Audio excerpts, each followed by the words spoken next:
Hello and welcome to The Current Thing with me, Nick Dixon, and we have yet another excellent guest today. He is the Associate Professor of Philosophy of Religion at the University of Cambridge, if you've heard of them. I hear they're pretty good. He's the Chair of the Edmund Burke Foundation. It is Dr. James Orr. Thanks so much for doing the show, James. Good to be with you, Nick. Yeah, you just recently did a series with Jordan Peterson and Dennis Prager, so this is a slight step up for you, but I'm sure you can handle it. And we'll get into that later, maybe. There's so many things we could talk about. I thought maybe we'd start with NatCon, though, the National Conservatism Conference. I don't know your exact title, but you seem very involved in organising it. I just wondered what your goals were for the conference and the larger movement, and how you felt it went, your conclusion from the conference.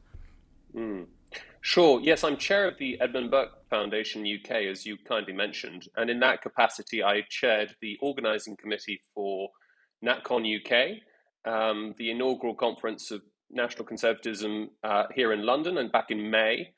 And it was the first expression of National Conservatism in the UK. There have been a number of successful conferences in Europe, and it's been running in the States, I think, for 4 years now, and has had an enormous impact in both in Europe and certainly in the United States. But what we wanted to do was to develop a homegrown expression of it here in the UK, and I was conscious that hadn't really been within the kind of calendar of political events, the political calendar, anything like it, really. Of course, there's the party conference, the Tory party conference, and if you want to arrange gatherings, then you do it on the fringe. I mean, you are a fringe meeting, and you're really there, you're subordinated, as it were, to the Tory party machine. But there was not any space within there wasn't anything that was like a kind of conference or convention that would bring not just Tories together, but people who would see themselves as having a conservative outlook on the world, and coming together, mixing together journalists and academics and cabinet ministers, and also ordinary punters who were just getting fed up and feeling politically homeless, and feeling that they were conservative, but the Tory party wasn't giving any expression to their values. And so that was the thinking behind it. And we put it together very, very quickly. I mean, I think it was probably about 3 months altogether of intense planning. And we were thrilled with how it went. I mean, I had no idea quite what an impact it would have, and had no idea that it would provoke such an intense backlash, not just from the left, but from the sort of squishy liberal wings of the Conservative Party and the media establishment.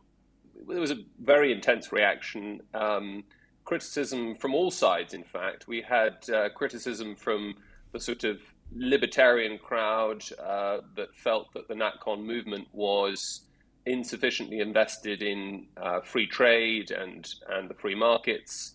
And that criticism has some force of certainly of the American strand.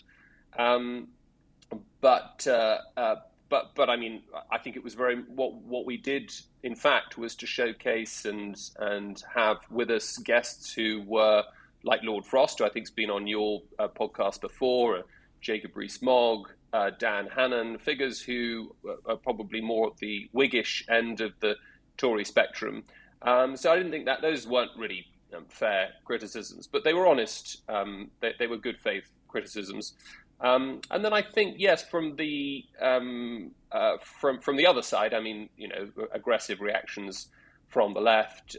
This is, but not those were not really objections worth engaging with. It was, as far as I could make out, name calling, the standard name calling that you get from progressive quarters. We are nothing but we were nothing but fascists, nothing but Nazis, etc., etc. And so those were not really criticisms that we needed to engage. Everyone's a Nazi these days, and if everyone's a Nazi, no one's a Nazi.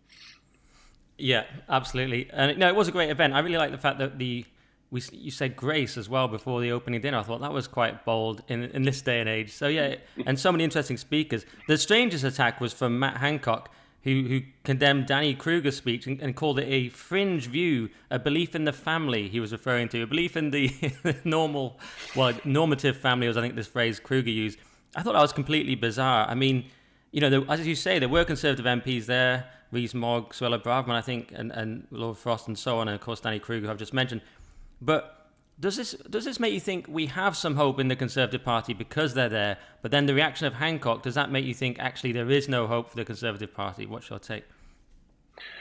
Well, it was a very useful reaction. I can't quite remember now what he said, but the country's more than familiar with Matt Hancock's views on the importance of family and loyalty, fidelity, and loyalty to the family. So, I mean, I think that really did blow up in his face.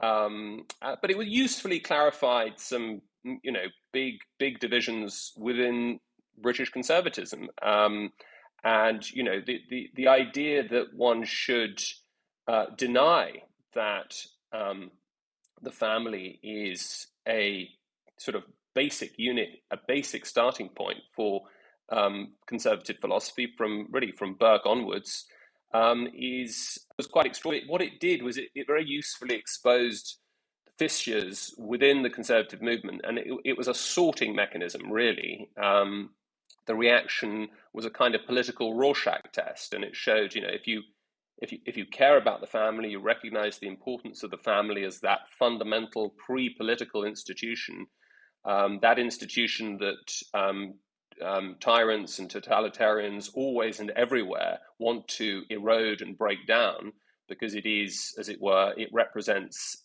that part of society, that most basic unit of society that is that will, as it were, defy executive overreach.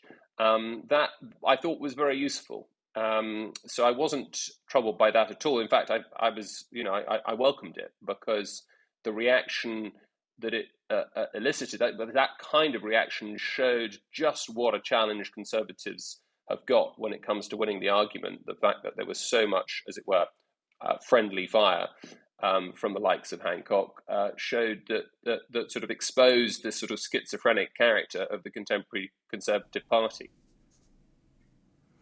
Yeah. Do you think that? Do you wonder why the Conservatives have failed to fight the culture war in so many arenas? The civil service, the NHS, so many institutions like that, and they always fall back on phrases like stoking divisive culture wars, as if it's this terrible thing, when really they've failed to even defend against this sort of cultural revolution that's happening. Yes, I mean, a culture war isn't a culture war if only one side turns up. I think typically when that phrase is invoked, what's meant by it is that Conservatives are defending positions that until 5 minutes ago were eminently reasonable and basically shared by almost all people of good faith. But because there's resistance to the first sign of resistance to some kind of radical expression of a progressive ideology, we're accused of provoking culture wars. We're not allowing the revolution to continue smoothly. And so it's just a sort of cheap rhetorical trick, really, and should be ignored. In fact, it should be welcomed. It's a sign that we are prodding the belly of the beast and getting exactly the kind of reaction that we need to have, and that we're sort of corroding and exploding the groupthink that dominates SW1 and that's so out of sync, as almost all polling shows, with the wider mood of the electorate. Yeah. All right. Great answer. And what about this essay you just wrote? Just moving on from NatCon, you just written an essay called "What is Conservatism?" It's on Konstantin Kissin's Substack. I thought I'd ask you a few questions about that. And my overall take from it was that you're essentially saying conservatism takes the best of life from tradition, but it's not that it's just obsessed with tradition, because it just wants to look for the basic good things in life: family, friendship, knowledge, beauty, meaning, play, you mentioned. and it's not stuck in any particular time or place, but rather it just looks at whatever is conducive to human flourishing, and it looks at tradition only because it's likely to be a store of good ideas built up over time. Am I sort of broadly Yeah, right? that's roughly it exactly. I could have written a great deal more than in fact I did, but we had to sort of keep to space constraints. But yeah, I mean, when asked to define what conservatism is, the conservative is always in a slightly difficult position, because one of the virtues of conservatism is precisely that it doesn't prescribe a clear schematic definition that can be applied to all societies at all times and in all places. It is, as the academics say, a situationist political philosophy. It is responsive to the needs of the time. And so I think I used the example of gun ownership and gun rights. Now, I mean, I think broadly speaking, the coherent conservative position, if you're in the United States, is to support the Second Amendment. Because the people of the United States are where they are. If you were to simply repeal the Second Amendment, I think that would have enormous constitutional, frankly, revolutionary implications in that context. And I understand and sympathize with the argument that disarming all legal gun owners would put many innocent civilians in the States at great risk from those who are willing to break the law in holding guns illegally, who are very unlikely to surrender them. Now, in the UK, by contrast, I think the Conservative position is to maintain the status quo. We saw a Conservative government got rid of guns shortly after, or handguns after the Dunblane tragedy in 1996, and that's where we're at. The Conservative position is to maintain that status quo. Now, that can look contradictory. It can look like a sort of incoherent political philosophy, but it's not. It's responsive to the great line of Solon of Athens, the great Athenian lawmaker, when asked what a perfect society is, what it looks like, replied, "For whom and at what time?" And so that sort of the definitional difficulty involved in pinning down what conservatism is in fact a virtue. Conservatism is also, and I'm not sure this is a point I made in that piece, but it's also dispositional. That is to say, it's allergic to ideology. It's allergic to grand, abstract recipes for social perfection and a kind of and a sort of social paradise.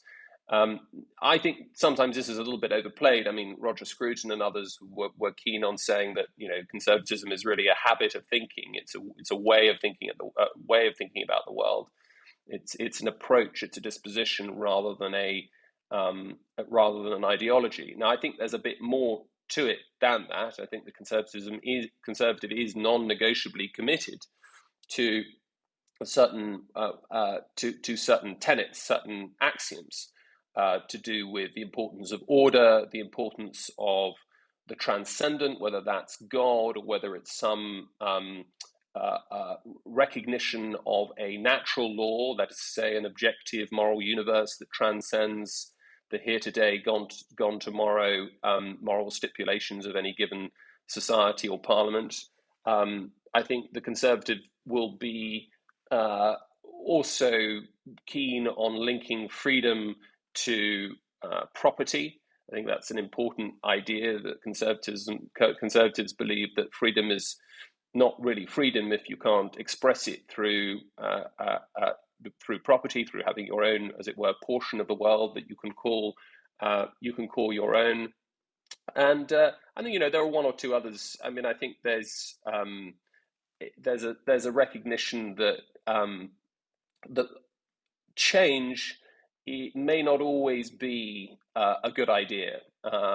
Particularly hasty change, revolution rather than evolution, is normally a bad idea. That tearing things down that have built up over time very organically is a lot easier to do than building them back up again. And this is the sometimes expressed in the form of Chesterton's famous parable of the fence. If you're walking in the hills and You're in a field, you see a fence. The conservative intuition is just, well, even if it's not quite clear why the fence is up, and it seems irrational even to keep the fence up, the kind of defeasible presumption should be you keep that fence up there. Somebody put it up for some reason, and we should, as it were, defer to the judgment of that person, and that comes with a certain idea about rationality.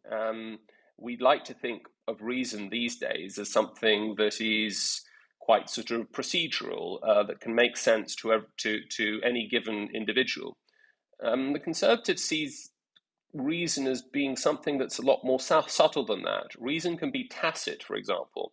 We can be rational in our beliefs about something, even if we can't, in fact, provide evidence for it, even if we can't provide a slam dunk argument for it, that sometimes common sense is a very good guide. And also, we think that sometimes, particularly in modern society, when you're dealing with inconceivably complex interlocking systems, that it's very unlikely that any one person at any one time is going to understand how absolutely everything works. Reason, in other words, is dispersed and it's emergent. So this is what Hayek calls, in the economic context, spontaneous order.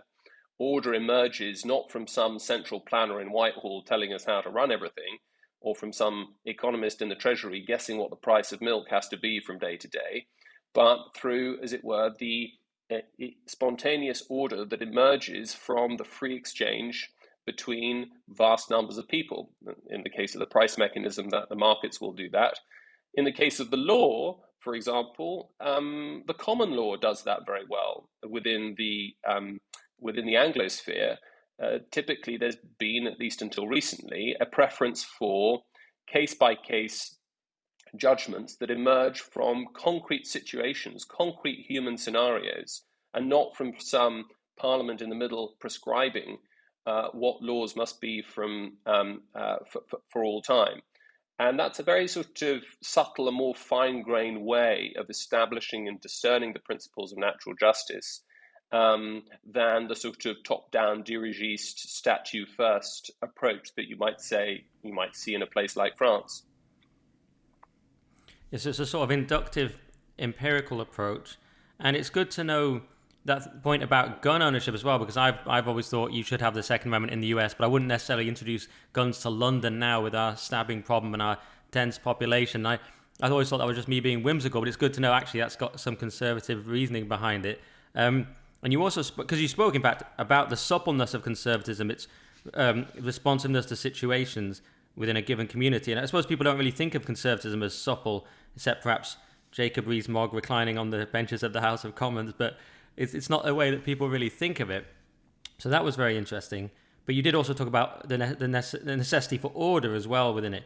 I was wondering as well about your critique of liberalism, because we've had someone like Andrew Doyle on the show, a very brilliant person, but he's very committed to liberalism. And he seems to see liberalism as a kind of a sort of bulwark, a sort of something that stands firm, is always in favour of free speech despite the constant attacks on it, which almost sort of sounds more like conservatism to me.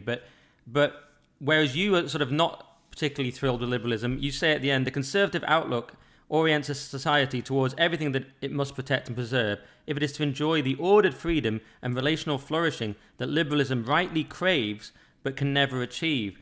And I wondered there why liberalism can't achieve that, because earlier in the piece it seemed like the threats to order you mentioned were libertarianism and anarchism, because just they lack a sense of order, and the egalitarians because they don't trust the sort of righteous hierarchies, the sort of honourable hierarchies or competent hierarchies that Peterson speaks about. But surely that's the leftists there that are the problem rather than the liberals. So why is it that liberals can never achieve this relational flourishing and ordered freedom? Well, it's a great question, Nick, and you're going right to the heart of a fascinating debate that's happening within this strange coalition that has emerged in the wake of the progressive cultural revolution that we've seen in the last decade or so in the UK and elsewhere.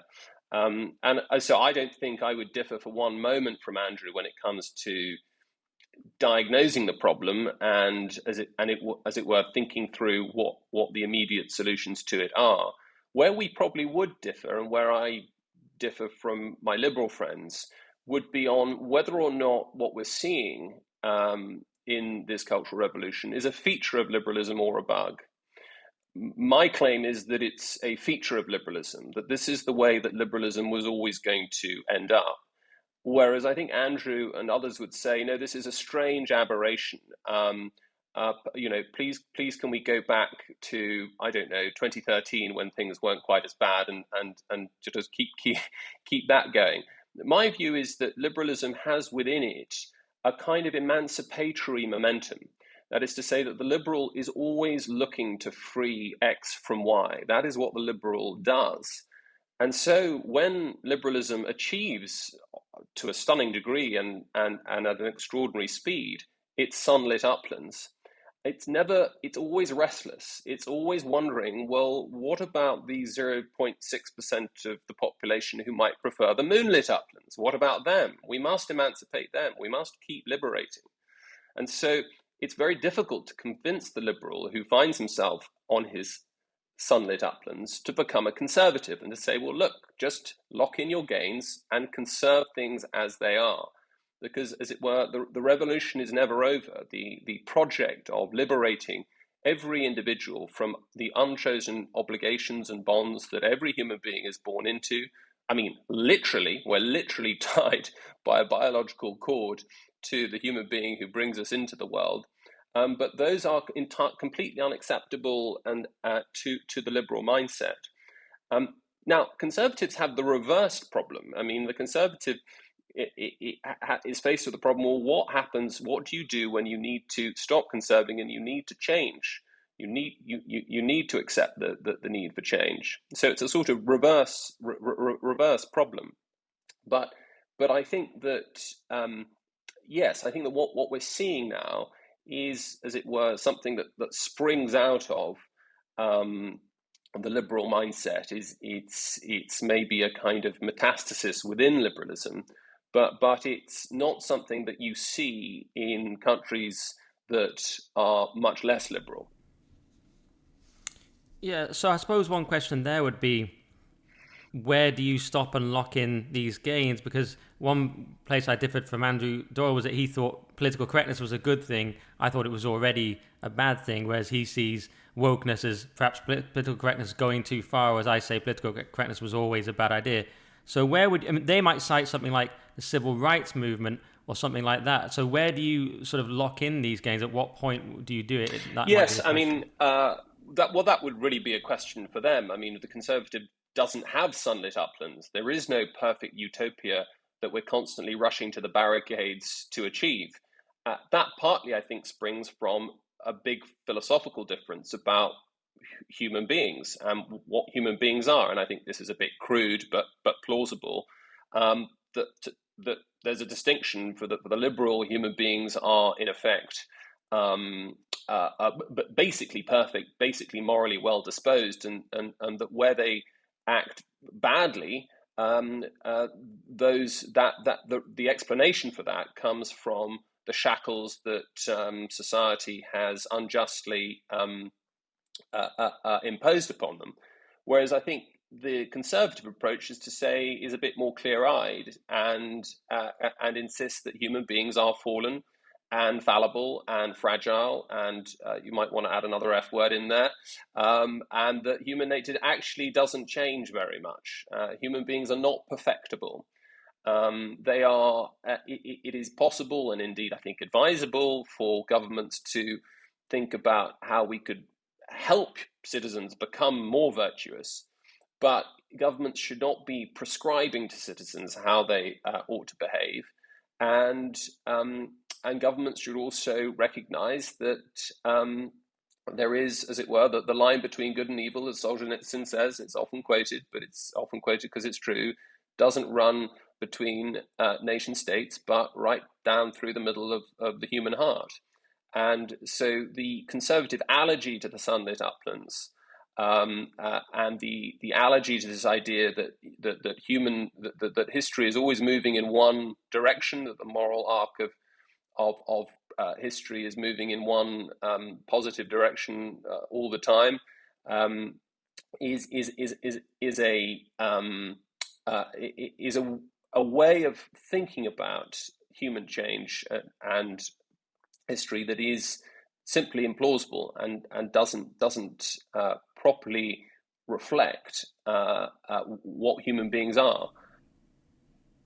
Yeah, yeah, and people have had all sorts of theories around that. Like Steve Bannon or someone like that is very interested in the fourth turning. Is it called the sort of cyclical idea? We have cycles of history. There are sort of up times and down times and all this kind of thing, rather than this steady march towards progress. Which I'm starting to think it isn't like that. That's why we have things like traditionalism. But all right, very interesting. I thought about moving on to Christianity or religion as well, because you talked about this at NatCon, where you say that no government can ignore what has molded the moral imagination of its people for more than a millennia. And you talk about religion as a source of moral authority that is basically pre-political. And you also said that it places all political power beyond human control. And this interesting line, the sacred is what keeps the secular secular, which I thought was interesting. That was in reference to King Charles's inauguration specifically. But it made me think, how far should the placing of Christianity at the center of our culture go, and what form should it take? Well, it's a very good question, and again, I mean, my take there would be: look, Christianity has been the dominant moral imaginary of this country for many hundreds of years. And whether you think Christianity is true or not, there are good conservative reasons why one would be very nervous about unraveling that moral imaginary. There's that line of Ross Douthat that's often quoted: "You may not like the religious right, but just wait till you see the post-religious right."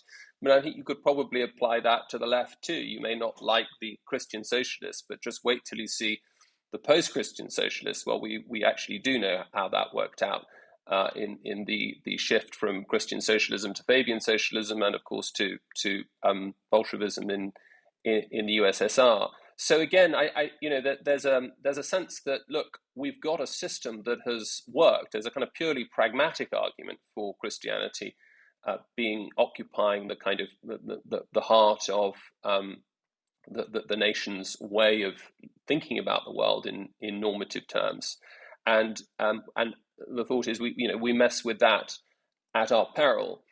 Now, the question then of how we prescribe Christianity in some way? Well, no, I think that's a bad idea, but I don't think that's a problem that we've really suffered from a great deal. The great irony is that you've got the First Amendment in the United States, this rigid separation between church and state, but an incredibly fevered relationship between religious citizens and non-religious citizens. By contrast, here in the UK, we have an established church, but religion has never been the kind of politically divisive issue that it's been on the other side of the Atlantic. There are plenty of Christian socialists and plenty of Christians on the right. I'd say disproportionately many Christians in high office, and so the sort of establishment framework has been incredibly successful, at least until recently. And I think there's a lot to be said for preserving cultural Christianity, preserving the husk of Christianity, even if the kernel has vanished.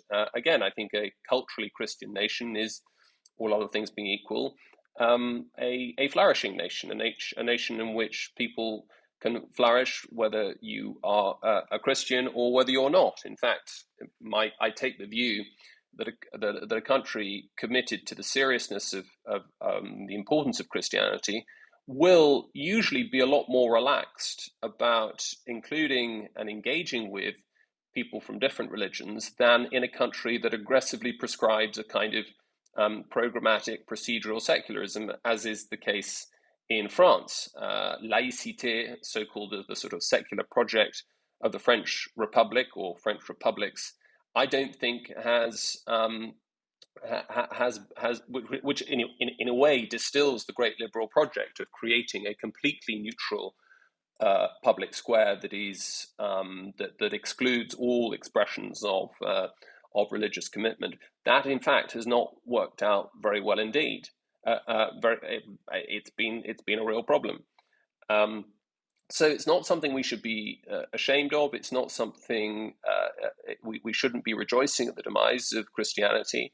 And we should be, I think, deeply discomforted when we see our national church effectively turning into the Labour Party at prayer, which is quite clearly what we've been seeing in recent years. There isn't, to my mind, any real sort of modelling of political disagreement within the Church of England on issues about which reasonable Christians can and do disagree. Yeah. And do you think the Equality Act 2010 was a problem here? Because you say, as you pretty much said there, a society that honours its majority religion is much more likely on the whole to give honour to minority religions. But was the problem giving equal billing to all religions? Peter Hitchens has talked about this a lot. I mean, once you get the 2010 Equality Act, you can have Scientology on the same level as Christianity, and that's kind of where we are now. So was that a big mistake? The passing of the Equality Act, the consequences of the Equality Act 2010, which was really a revised version of the 2006 predecessor, was to bring about, I think, nothing less than a new constitutional settlement within the United Kingdom. And I think, I'm not sure if this was its intended purpose, but it's had the result of, as it were, reducing and atomizing all free subjects to members of protected classes. And the problem, as with all rights-based regimes, is that it's impossible to rank rights. It's impossible for there to be any sense of what rights should matter more than others. It's a classic example of an abstract scheme that is imposed upon an incredibly complex society that has within it centuries and centuries of very particular norms and conventions and protocols and laws and a whole web of self-understanding that is at a single stroke annihilated through top-down legislation that is, in the case of the Human Rights Act, enforced by a foreign court. Yeah. All right. Very interesting that you think it's that significant. Lots of people do. What about this issue of cultural Christians then? You just mentioned cultural Christianity. It's something I think about a lot. Is it useful to be a cultural Christian, or is it not going far enough? I mean, it's better than nothing, but can you really have cultural Christianity? Can that really sustain itself without the actual spiritual belief? My view is no, that it can't in the long term. But look, my view is that it's better to be a Christian than a cultural Christian, but it's better to be a cultural Christian than nothing at all. I welcome friends who see themselves as flying buttresses on the church, supportive of it, but only from without. But a building is not going to stay up if it's just surrounded by flying buttresses. It needs strong pillars on the inside. So no, I mean, I don't think cultural Christianity should be something that's just sort of dismissed or loathed. We swim in Christian waters, whether we like it or not, and many authors have shown that very convincingly over the years. So we can't really get it out of our system. And in fact, when we are the moral indignation that accompanies many of the attacks on Christianity and Christian ethics are themselves the expressions of a kind of Christian sentiment, a Christian valorizing of the victim, and a suspicion of authoritarianism. Yeah, that's very interesting. And Louise Perry wrote an article recently suggesting that feminism was actually another offshoot of Christianity, which slightly worried me because I'm not a fan of feminism, but I could see her argument. It was a similar argument to the one you made just then. That's interesting. What about... Yeah, it's a fabulous essay, and I would encourage your listeners to go and dig it up. It was for the current edition, I think the October issue of First Things magazine. And she argues very powerfully that the West is repaganizing. I mean, I think you couldn't. Her point, as I understood it, was not so much that Christianity is that feminism is a kind of Christian kind of project, but that feminism as a movement, the elevation of the dignity of women, would be unintelligible within a pagan world in which women were accorded nothing in the way of significant dignity and rights, and in which violence and the harassment of women went unnoticed and unremarked. So I think that's what she meant, that the sort of the kind of posture that characterizes the early phase of feminism, certainly, is one that would be unintelligible in a world that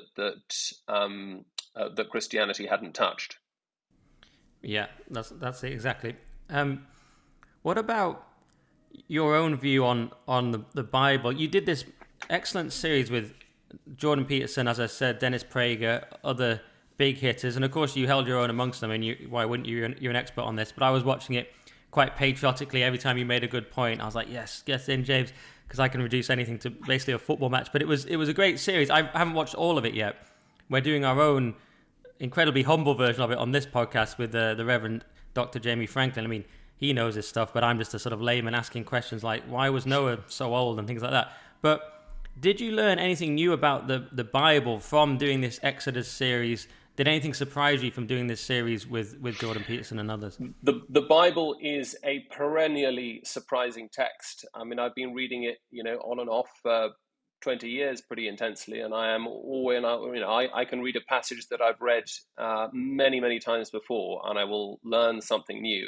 In that sense, it is unlike any text I've ever come across, and I speak as somebody who was an atheist well into my 20s and who spent an awful lot of time as a teenager and at university reading the classics and the great Greek and Latin texts and the great canon.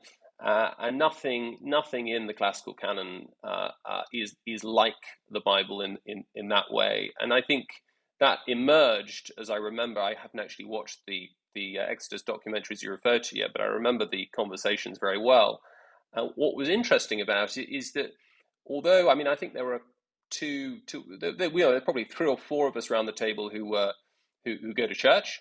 There were 2 or 3. I think there was a secular Jew, and then there was Ben Shapiro, there was Dennis Prager, as you say, so occupying different points on the spectrum of Judaism. The effect of that was to encourage us to really approach the text Exodus in a surprisingly non-confessional way. Occasionally, we would remark on. You would say, "Well, this is how how Christianity took up Exodus later on," and we would have some fantastic contributions about the how to understand Exodus in its proper Jewish context. But on the whole, we were approaching it as a text that was almost limitless in the guidance and insight that it could provide us, people who were simply looking for the right way to go about their lives, the right way to understand hierarchy and order, the right way to understand what a flourishing society might look like. And in a funny way, the sort of the God stuff, the religion was always in the air, but it was sort of bracketed. It was rarely appealed to. I mean, in the case of Jordan himself, I mean, I don't quite know whether he would say, I believe in God in the traditional sense, and yet he is completely gripped by it, and as are so many of his followers. And so that's what I think I found most surprising. And when Jordan first suggested it, I thought it was a crazy idea. I thought nobody's going to want to watch this. 8 white blokes sitting around talking about a 2,500-year-old text. But I gather it's had an enormous, an awful lot of people have watched it, and I think well over half the Daily Wire subscriber base has now watched it. I mean, that many hundreds of thousands. I think it's now available to watch on YouTube, and I haven't looked at the viewership, but I we're getting, as with Jordan's series on Genesis, whenever that he did 4 or 5 years ago, that catapulted him to fame. There is an enormous appetite out there for what the Bible has to say about how to live one's life, how to think about the place of human beings in this messy world, how to think about relationships, how to think about meaning. And it was a great privilege to take part in it. And I think there's going to be another series. I think we're going to move on to other books next year. I think we're going to do some recording early next year. So that should be out, I'd have thought, in the second half of 2024. Yeah, it has massive views on the YouTube, hundreds and hundreds of thousands. Some of them maybe even in the millions. It's even on this podcast, in a very humble scale, people have given incredible feedback for our Genesis episodes. So obviously there is an appetite for this. And one thing I was going to ask you, you almost said it there, but what was your take of Peterson's understanding of the Bible, and how does it contrast with yours? Because we've talked about it on here, where Peterson seems to see the Bible as a sort of synthesis of deep psychological truths accruing over time. But we also pointed out you can go the other way and you can say actually Jesus just was a person embodying those truths, and it depends which way you come at it. They're both significant, but one of them is much more significant. But he doesn't necessarily seem to take it literally, more of a kind of, as I say, accumulation of deep psychological truths and symbols. What do you make of that? That's probably fair. I mean, I think Jordan might fit into what's sometimes called the perennialist tradition. That is roughly the view that there is an eternal set of truths, that there is an answer to the question of meaning and human meaning, but those truths are refracted in different ways in different religious traditions. And it just so happens that the Bible represents a particularly powerful vehicle and a particularly powerful concrete expression of those eternal truths. In other words, there's no doctrine of revelation in Jordan's thought. I think it would be fair to say there's no sense that the Hebrew scriptures are the authentic disclosure of God's communication, God's will for human beings, or in the sense that Christians have with the New Testament as well, or indeed in the sense that Muslims understand the Quran. There's no sort of sense that this is backed not just by common sense and sort of and coherent psychology, but that it's divinely authorized. And I think Jews and Christians and Muslims would point to their sacred texts and say, the reason that they have this clarity, the reason that they are almost seemingly limitless and endless in the wisdom that they can yield up many, many centuries after they were first written, is precisely because what sets them apart is that they are disclosures of the divine. Yeah, and I suppose perhaps so therefore you would probably take that view more. And what is it, sort of follow-up question on that, what was it that changed your mind when you were an atheist until your 20s? Was there one particular thing? Well, that would be a very long story, but I would say that looking into the New Testament and treating the 27 documents that make up the New Testament as historical documents describing historical events and or purporting to describe historical events, and assessing them as I would assess, say, the writings of Tacitus or Suetonius or Thucydides or Herodotus, that is to say, any of the pagan classical historians, and applying basically the same techniques, convinced me that the historicity of the events that the New Testament describes is overwhelmingly plausible and certainly and comparatively speaking, exceptionally powerful. I mean, in the case of, for example, Jesus' resurrection. I mean, I looked at the early documents, looked at 1 Corinthians 15, for example, that there's a very plausible case to be made that 1 Corinthians 15 describes the resurrection belief of the early Christians can be dated remarkably early. I mean, that is to say, within a decade, quite plausibly, of the events that are alleged to have happened. Now, that kind of that sort of narrow gap is almost unheard of in classical historiography. So that got me going, and I of course had the great good fortune of having done ancient Greek from an early age and did it at a university, and so I was able to basically make my way through the New Testament on my own in the original, and that was also that was very important. It became much harder to dismiss the historical claims of Christianity when there was so much evidence in support of them. I take a fairly traditional view that all other things being equal, marriage is an institution that lies at the bedrock of any flourishing society. That is, by marriage, I mean marriage in the traditional sense, one man, one woman together for life, providing the optimal conditions for the for making babies and bringing children into the world and rearing them well. That's not to say that other lifestyles should be stigmatized or repudiated, but that should be the normative center of any flourishing society. Clearly, we've got there's a ongoing war between sort of men and women, mutual recrimination, mutual suspicion. I think part of that is because we are living in a culture of androgyny. That is to say, a culture in which we are denying that there are any objective differences on average and for the most part between men and women, and that denial and the ignorance that sort of arises from it makes life very, very difficult for men and women who'd want to settle down and have a family and recognize that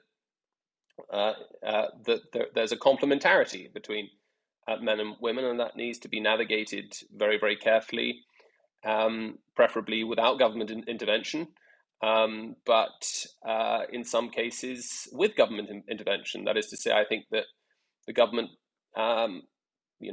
has a business in recognizing unions. It has a role in the marriage business, because governments should be interested in the optimal conditions to raise and bring up and nurture its future citizens. So I don't take the libertarian view that some do, that the government should simply get out of the marriage business altogether. But no, on the kind of the trad con and red pillars, I don't know exactly how that's playing out. I mean, I hear the fury, and I'm a little mystified by it. I don't really follow it, but it's at least evidence that all is not well in even on the right when it comes to understanding how the sexes should get on. Yeah, but it's as you say, a lot of it comes from the sort of repudiation of masculinity in the culture. And until we fix that, then we're going to keep having problems. And there was a clip the other day on Politics Live with Jeff Norcott where the two female guests just completely failed to engage with the question of male suicide and sort of deliberately diminished it and engaged in sort of whataboutery with women's problems. And it was truly bizarre. It's a strange culture that can't acknowledge men, can't acknowledge their positives or their struggles. Very, very odd. But that seems to be where we are. I do wonder as well, I sometimes ask a question about the future of Britain. A lot of people are very pessimistic about where we are on the whole because we're in this culture war and many feel like we're not doing that well. And you've got anything from cost of living, housing crisis, immigration, obviously wokeness, virtually anything you can cite, the capture of our institutions. I mean, what is your overall take? I sometimes ask it as, is Britain finished? So I suppose that's my question. Well, in the past, prophets of Britain's doom have not always come good. Britain has tended to bury its undertakers. Would not write us off. And I think in many areas, British culture has shown itself to be a lot more sensible and resilient than other parts of the West. I think, for example, we're starting to see the emergence of a common sense consensus on the trans issue. And, I think we are, we recognize that, men are men, women are women, and the law should reflect that, except for the tiny minority who are diagnosed with gender dysphoria. I can see the liberal case there behind the Gender Recognition Act 2004 as engaging in, as it were, a compassionate fiction. But a fiction is what it is, and if it's allowed to have the kind of downstream policy implications in terms of the erasure of single-sex spaces, then that is a limit beyond which even the compassionate liberal should not be willing to go. That is not happening elsewhere, and certainly not really happening in the United States or elsewhere in the Anglosphere. And I think that's broadly positive. Also, if you look at, for example, the media landscape, I mean, I think, yes, of course, there's, at the moment it looks like the mainstream media establishment are trying to destroy GB News and get GB News off the air, which is, of course, ridiculous. Not least because mainstream media vehicles have been guilty of far worse than what they accuse GB News of having done. But I think, broadly speaking, we've got a pretty well dispersed and balanced media landscape. There are platforms on the left, platforms on the right. You don't have anything like the kind of asymmetry that you have, for example, in the United States within the mainstream media. And I think, broadly speaking, the views of most people are represented. I mean, yes, of course, there's an enormous gulf in terms of voice between the somewheres and the anywheres, and it's thanks to broadcasters, new players like GB News, that the hitherto sort of voiceless and dispossessed have been actually being able to have their views debated and expressed, which is a thoroughly good thing. And let's hope that there are more like it. Yeah, I was thinking about getting onto GB News. I usually like to make a late attempt to get myself sacked at the end of the show. It's because of course they are my main source of income, so I always have to be careful. But it's funny you bring it up, because we've just had, at time of recording, a clip on Newsnight where all three guests advocated the complete closure of GB News. One of them was a Conservative MP, Caroline Noakes. Very, very strange situation. My take is that we can't play the game of the mainstream media. And Lawrence Fox did write a long post to this effect, and I do believe he was right. I'm afraid to say we can't play the game. We can't buy into this cloak of respectability, which they try and hide behind, but no longer applies to them. We've seen from their overt and covert behaviour.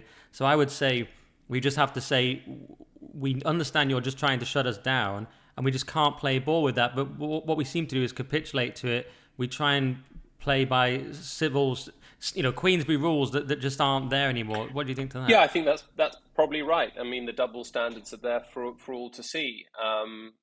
These are media operators who have we now know. I'd say a track record of platforming some pretty appalling individuals, and no one, quite rightly, is then calling for the investigation of those organizations as a whole, let alone their suspension. So yeah, it's quite clear what's happening in the Fox scenario. It's an attempt to leverage the incident in a way that helps to shore up the mainstream media's faltering grip on the public square. And let's just hope they fail. Yeah, they asked Adam Bolton, employed for many years by Sky, what he thought of GB News and whether it should survive. I said, let's next go to Pepsi next and ask if they think Coke should be shut down. I mean, it's completely absurd. So, yeah, we definitely agree on that. Finally, then, on sort of building on that, I often ask a question: how do we win the culture war? Of course, it implies two things. One, that there is a culture war, and two, that we're kind of on the same side. I'd hate to damn you by association, but it's a big question. But do you have any overall take on how we win this thing? Yes, I mean, I don't really think of myself as fighting a culture war, but I'm wary of accepting the framing of the left on that. We have a wonderful culture. I'm privileged enough to be able to teach some of the great canonical figures in Western civilization, from Plato right up to the great Cambridge philosophers of the 20th century. And I see the impact of teaching those figures, teaching these ideas, teaching these texts has on young people. We touched on it briefly earlier when we talked about the response, extraordinarily positive response to the Exodus seminars. And I think there's no point fighting a culture war if you're not also going to cherish the culture and make it attractive and explain and convey its power as a repository for wisdom and as a way in which we can understand our place in the world and how we're connected to our past and what we can hope for in the future. Absolutely. Great answer. Yeah. Okay. Well, thanks, James. Where can people find you? I now have a Twitter account as of, I think, February this year. So I'm at JTWOR. Please follow me if you're on Twitter. Other than that, I have a webpage, a faculty webpage, where you can read all the tedious details of my academic career and publications. If you're interested in coming to study at Cambridge, if you'd like to explore philosophy of religion, ethics, religion, theology as an undergraduate, if you're a sixth former, write to me and I can put you in touch with the right people. Come and visit us. If you'd like to come and study on our brilliant MPhil program in philosophy of religion, we run lots of other programs too. Get in touch. All right, excellent. Yeah, so it's at JTWORR on Twitter, or X as we now have to call it. And if you want to support this podcast, of course, go to buymeacoffee.com/Nick Dixon to help us keep the lights on. And thanks so much for doing the show, James. Nick. Thanks for having me on.